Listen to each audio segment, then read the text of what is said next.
morning to you. We're coming from sunny South Africa. This is the Western Cape SEG. On the left of your screen we have David, then Daniel, myself, Rutger. We are all honour students at Stellenbosch University. On the right of your screen is Bjorn van der Heijden, our faculty advisor. And today we're going to be looking at manganese occurrence within the Cape supergroup. And yeah, I hope you guys enjoy it.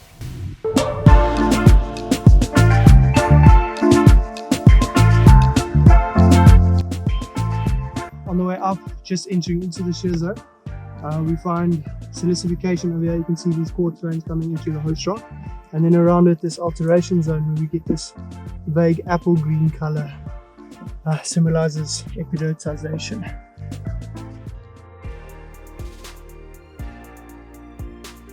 Hi guys, we are currently standing in the shear zone belonging to the Colenso fault zone, and as you can see, this area has undergone silicification, which means the addition of silica dioxide that has turned these rocks to a distinctive white color.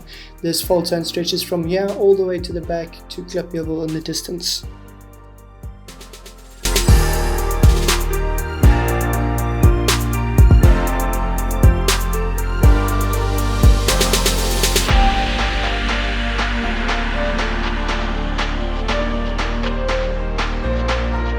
So we've arrived at the manganese outcrop now.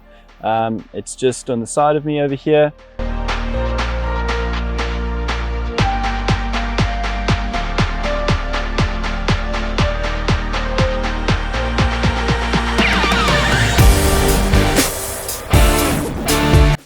So manganese is really important in metallurgy, where it's combined or paired with iron to try and strengthen the final steel product.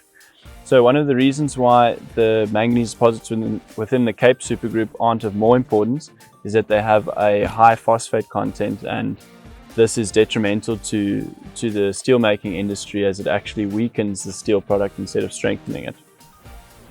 Right guys, we're just looking at one of the higher grade portions of our occurrence here. So we can see that this is definitely silomalane. It's very competent, it doesn't rub off on our hands. This term is an umbrella term which encompasses a large amount of manganese oxides. The reason this is done is because there are so many manganese oxides, and it's very difficult to distinguish between different types in the field. But studies have shown that silomalane usually comprises predominantly of pyrolusite and romanechite. Here we can see there's definitely a variation. You've got a more metallic to submetallic luster, and then in other places you've got different manganese varieties with a more dull luster. You've also got some botryoidal textures forming in here, and yeah. So just a quick mention as to the styles of mineralization for the manganese occurrences within the Cape supergroup. We have one author, Killick, in 2020 who published a paper, and he foresees a model where supergene processes result in the precipitation of manganese oxides at a redox front in a near surface environment. And then there's another paper in 2013 by McGregor, which foresees more of a lateral secretion model. And then currently myself and Daniel, we're working on a paper that looks at a groundwater mixing model involving thermal springs, and that leads to the deposition of these manganese oxides. Right, so we just wanted to point out this very unique texture over here. So we've got this interlayered texture of an iron manganese rich phase, which is the darker lines that you're seeing, and then a lighter phase, which is either calcite rich or silica rich.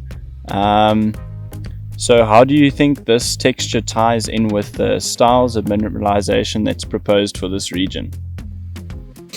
Right, so these are just a few drip textures that we can see, which were taken from Caledon, which is also a mineralized site where there's a lot of manganese and iron rich phases. So here we have some calcite, and here we have a manganese enriched phase. Both are probably stalagmites or stalactites.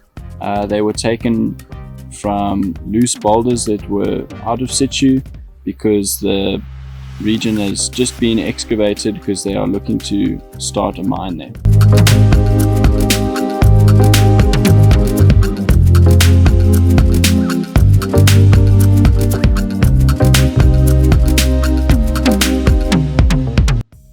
Standing atop the topographically prominent Cape Fold Belt, we see how geology and the erosive processes from the currently snow-capped mountains contribute to a thriving agriculture. Kaolinite derived from the granitic Pole Valley Pluton, in addition to iron and manganese-rich phases, creating the ideal terroir for world-class wines, as well as a unique biome that stimulates tourism in the university town of Stellenbosch.